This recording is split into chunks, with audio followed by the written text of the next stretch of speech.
Good morning, everyone. For those of you who don't know me, this is Pastor Teresa, and I'm the missions pastor at Christian Life Church. For those of you who do know me, I miss you so terribly much. Today, I want to talk to you about two of our partner ministries, Sierra Leone and Guatemala. Now, I'm not a big fan about the statistics that surround the numbers of coronavirus cases because I think that they're highly depending on the number of people that have been tested, which is different everywhere, depending on the rules, depending on the availability of testing. But I do think that you might find it interesting to know that Sierra Leone, as of yesterday, had 124 confirmed cases. 21 people, recovered from coronavirus, and unfortunately, there have been 7 deaths. However, Sierra Leone, like many places in the world, has been affected less by the virus itself and more from the reaction to the virus. For example, the main forms of livelihood, if not the only forms of livelihood in Sussex, which is fishing and sand mining, has all, for general purposes, stopped. All this work has stopped, causing a severe lack of food and medication. Hospitals and clinics have actually closed, even to pregnant women and children. Severe healthcare shortage, and the cost of food and medication has basically tripled. There are no church meetings allowed of any kind. In fact, there are no forms of gathering in the community or homes allowed of any kind, and people who do this are monitored and pursued. Case in point, a pastor who gathered his family for devotional prayers and a few people has been arrested. Guys, when a church body isn't allowed to meet, people who aren't spiritually strong tend to lose faith. They tend to die spiritually, and that is certainly happening in our sister church in Sierra Leone. Our brothers and sisters in Sierra Leone have asked us to pray for them in this, and we certainly will. And while we certainly will pray for them in that, we are also going to assist them with some physical needs they so desperately have.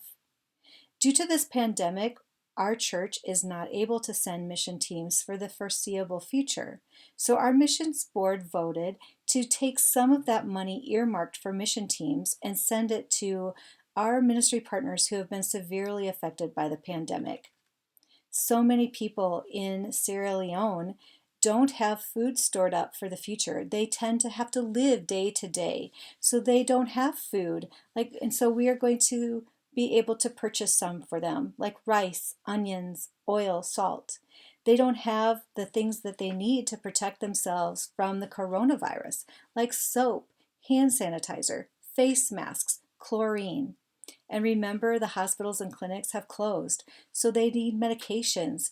You can go to a pharmacy in Sierra Leone and buy medications for malaria, for typhoid, Tylenol, and cough and cold medication that we take so for granted here in the United States is a high need there.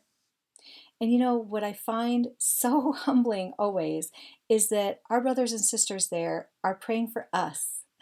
They're praying for our building fund. They're praying that this virus doesn't even touch our lives. And they're praying that God will continue to lead the leadership at Christian Life Church into His will.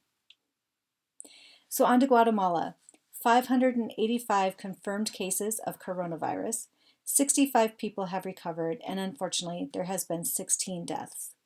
But like Sierra Leone, the president has asked everyone to stay home. No gathering or visiting, even if they stay that 6 feet apart. So no one is working.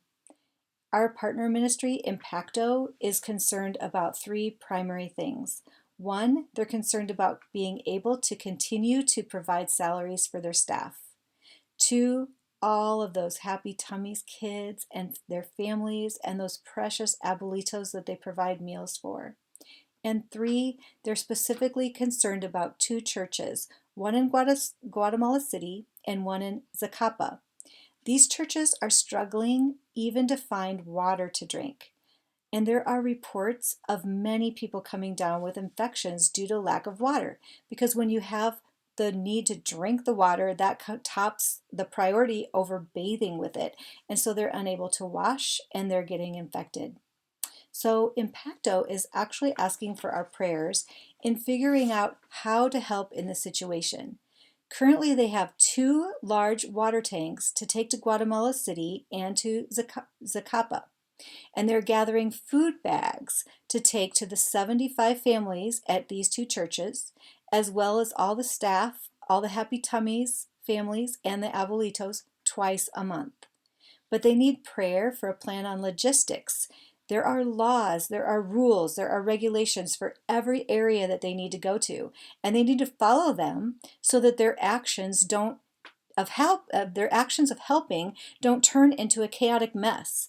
They don't turn into commotion and confusion. So we will definitely join them in that prayer, but we will also join them in providing that water and those food bags to the people that so desperately need them. So I just want to take a moment and thank you guys. Thank you so much for your missions faith pledges that have allowed these blessings to happen. And I do believe that these funds will literally save lives. And I also believe that God will use them to bring people into his kingdom. Thank you so much, and God bless.